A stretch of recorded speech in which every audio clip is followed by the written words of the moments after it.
It's race week, guys, and the race weekend has begun. We've had FP1 and FP2, the first two practice sessions of the weekend at the Formula 1 Italian Grand Prix. So let's dive into 5 things that we learned from these two sessions.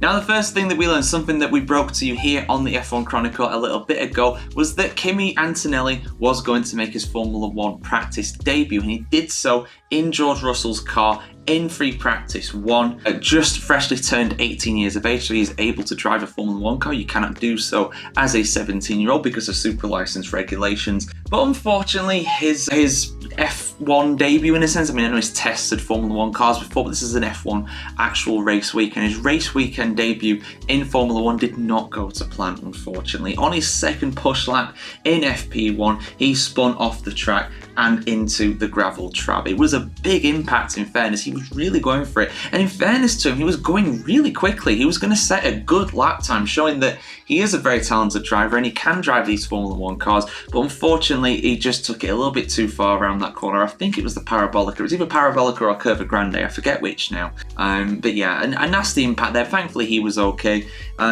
George Russell's car unfortunately took a lot of repairing, but they did manage to get it back for FP2 for George Russell to get into the car.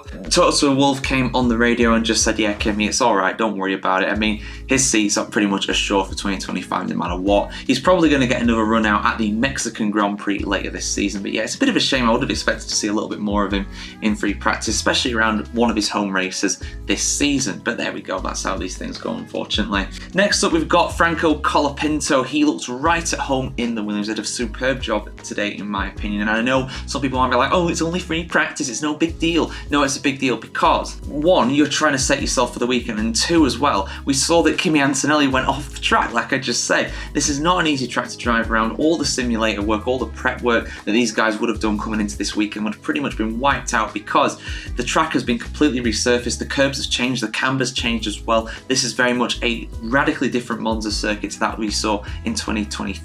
I've also done a video as well going over why the Formula 1 drivers are not a big fan of the changes, especially at the Ascari chicane, but that is another subject for another video like that one that I just mentioned. So let's get into the actual running of the top teams, or who should be in the top teams anyway, because I'm going to talk about Red Bull, who had an incredibly poor free practice 2 today. I mean, in fairness, Max Verstappen did not set a time on the soft tyre, but Sergio Perez did set a time on the soft tyre and had a slipstream as well, and they ended up P14 and P15. Now, I know it's only practice, so you can't read too much into these times, but Red Bull, around a track that traditionally in the past they've very much struggled around, and are looking to be very bad this weekend. I mean, the proof will be in the qualifying pudding tomorrow afternoon for the qualifying session in terms of where they end up. I expect them to probably make Q3, or at least Verstappen to make Q3, but I wouldn't put any money on Sergio Perez doing so. They were a long way behind the top 6, a good half a second off the leading pack, which is really worrying. And speaking of that leading pack, the top 3 teams, I'm going to call them, the top 6 drivers, were absolutely on a level of their own. In particular, the top 5, because George Russell, understandably, not setting as fast of a time as he would have hoped he would have been able to, because he didn't get quite as much running because of Antonelli smashing the car up and needs to be repaired.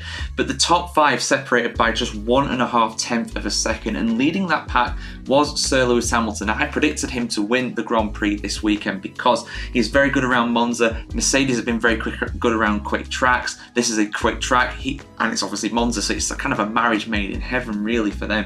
But it's very close. Lando Norris just 0.003 of a second off the leading, off of his compatriot really there.